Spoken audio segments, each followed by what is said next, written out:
Хүмүүс биеийнхээ эрүүл мэндэд анхаарал хандуулдаг хэрнээ зүрх сэтгэл сүнснийхээ эрүүл мэндийг тоодоггүй.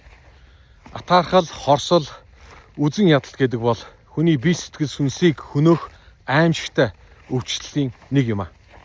Хорт хавдар туссан хүмүүсийн дийлэнх нь олон жилийн туршид хэн нэгнийг уучлж чадахгүй. Үзэн ядалт, атаархал, хорслыг сэтгэлдээ тээсээр байсан гэдэг судалгаа хүртэл байдаг.